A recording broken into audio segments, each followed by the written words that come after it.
The Celts did not leave behind grand temples or carved scriptures, but their mythology still breathes with life through ancient stories carried across generations. Among the gods of the Celts, one stands out with unmatched strength, wisdom, and authority. He is known simply as the Dagda, the good god. The Dagda was no ordinary deity.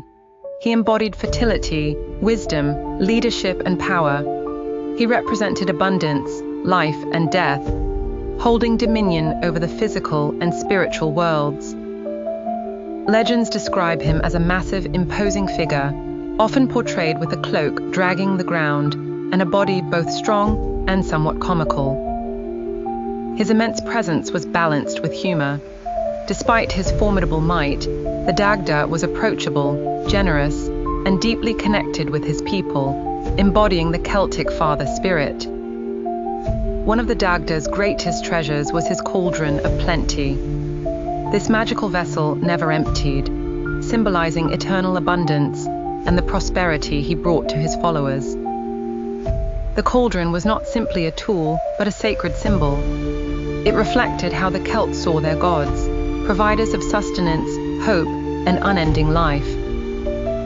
Another famous possession was his club, so large that only he could wield it. With one end, he killed. With the other, he restored life.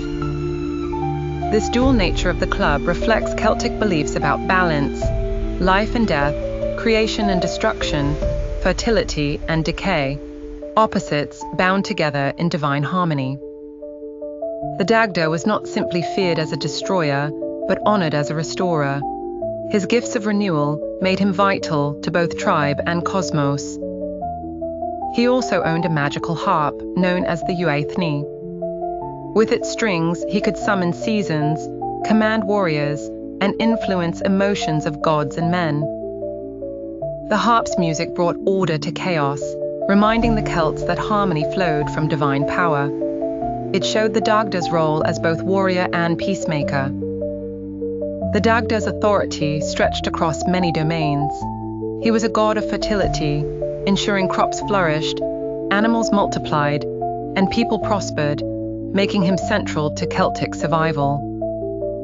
His connection with the earth was vital.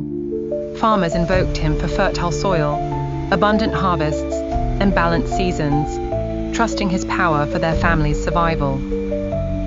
Yet, the Dagda's influence was not limited to crops. He governed law, kingship, and social order, standing as a protector and guide to rulers and tribes. In mythology, the Dagda belonged to the Tuatha De Danann, a race of powerful deities in Irish lore. He was their father, leader, and greatest defender. During the legendary Battle of Mag Tuired, the Dagda fought bravely against the Fomorians, supernatural enemies representing chaos and oppression. His strength secured victory for his people. The Dagda's stories also carry a playful side. He was known for his appetites, food, drink, and pleasure, humanizing him and connecting him deeply with everyday Celtic life. This mixture of divine power and earthy desires made him relatable. He was not distant like other gods, but close, embodying both the sacred and the ordinary. The Dagda also fathered many children, further cementing his title as the All-Father. His offspring included Brigid, a goddess later transformed into one of Ireland's most beloved saints. Through these connections, the Dagda served as the root of divine lineage, ensuring his influence stretched through Celtic myths, legends, and later Christian traditions. Even as Christianity spread, echoes of the Dagda's generosity and strength remained. His image lived on in saints, stories, and folk traditions that carried Celtic identity forward. The Dagda symbolizes abundance, justice, and continuity. He was the eternal provider, the father figure whose strength, humor, and compassion guided both gods and humans through ages. In him, the Celts saw the embodiment of their values: balance, community, fertility, courage, and wisdom, woven together in one powerful figure they revered above all others. Brigid was one of the most beloved Celtic goddesses, embodying wisdom, inspiration, poetry, healing, fertility, and craftsmanship, making her central to the spiritual life of the Celts. She was honored as a triple goddess, representing poetry, healing, and smithcraft. This trinity highlighted her vast influence, connecting creativity, health, and survival in Celtic society.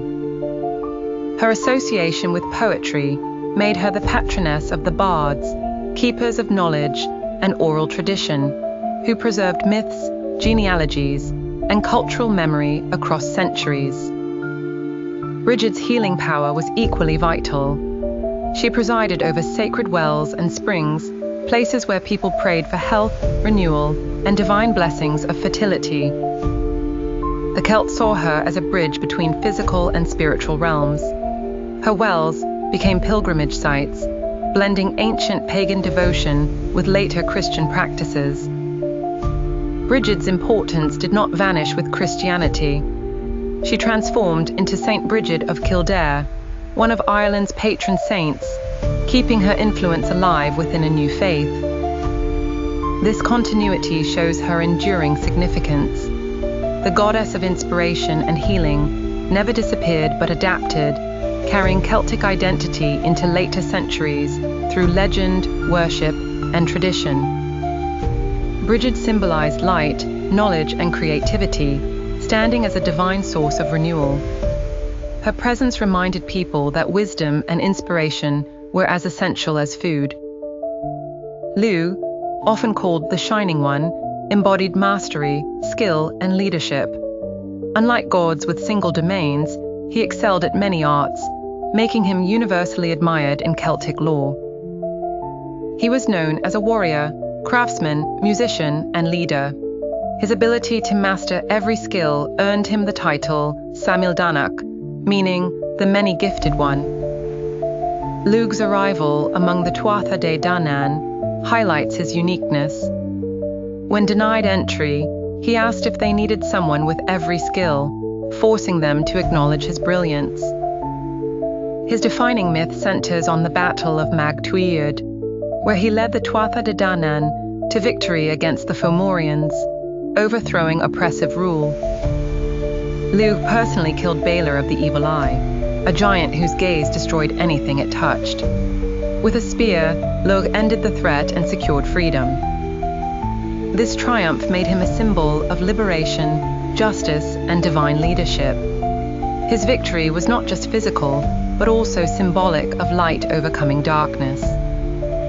Lugh was also deeply tied to harvest rituals. The festival of Lughnasadh, still remembered in Celtic culture, honored him and celebrated abundance, agriculture, and community feasting.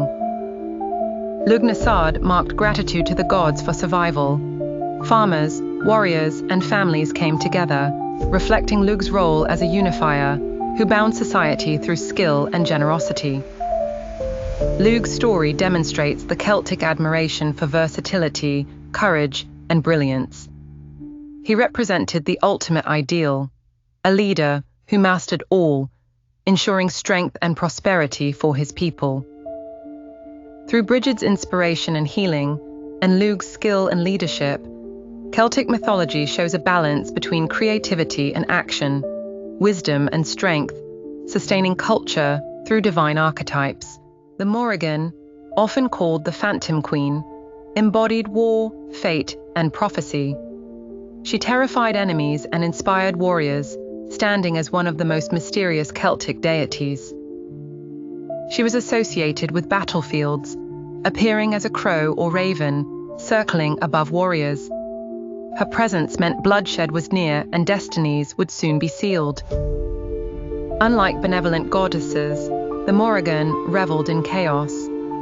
She thrived on conflict, embodying both the destructive power of war and the unavoidable certainty of human mortality. She often appeared as a triple goddess, sharing aspects with Bad Bee and Macha.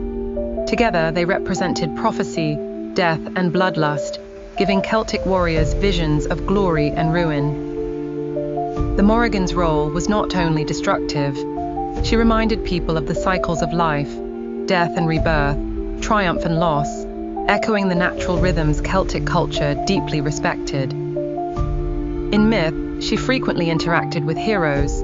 One tale tells of her offering aid to the hero Cuchulainn, who refused her, sealing his eventual fate. Enraged by rejection, she hindered him in battle. Later, disguised as a crone, she tricked him into giving her blessings, proving no one escaped destiny. This dual nature, helper and destroyer, made her both feared and revered. Warriors respected her power, believing she could tip battles toward victory or utter annihilation with whispers. Her crow form symbolized transition. To the Celts, crows were not just omens of death, but messengers guiding souls into the other world after violent ends. The Morrígan's worship revealed Celtic acceptance of mortality. She was a living reminder that death was inevitable, but valor, courage, and legacy determined how lives were remembered. Together, Brigid, Lugh, and the Morrígan reveal the balance of Celtic belief, inspiration, skill, and fate shaping lives, echoing humanity's eternal search for meaning. Brigid brought healing, knowledge, and creativity, reminding Celts that survival required more than food. Lugh embodied skill and leadership, showing triumph through ability. Morrígan embodied mortality, reminding warriors of impermanence. These gods were not distant figures, but part of everyday life. Farmers, warriors, poets, and kings felt their presence guiding actions, victories, and inevitable losses alike. Their stories also remind us today that survival requires balance. We need creativity, courage, and acceptance of fate to endure challenges, much like our Celtic ancestors. The survival of these myths across centuries shows their timeless relevance. Christianity reshaped them, but echoes of Brigid, Lugh, and Morrígan remain alive in folklore and traditions. Celtic gods reflected human fears and aspirations. Through them, communities explain nature, war, harvest, and destiny. Their stories gave structure to uncertainty and strength in adversity. The Morrigan's shadow reminds us that conflict and mortality are unavoidable. Yet, Brigid's inspiration and Lugh's brilliance show that resilience and hope always rise after darkest trials. Even today, we can see their influence in festivals, legends, and cultural pride. These myths still connect people to ancestral identity and the mysteries of existence. The Celtic pantheon teaches us that gods embodied life's dualities: joy and suffering, creation and destruction, courage and fear, all were seen as vital to humanity's journey. As we reflect on these myths, we realize they remain more than stories. They are mirrors, showing us our struggles, strengths, and timeless quest for meaning.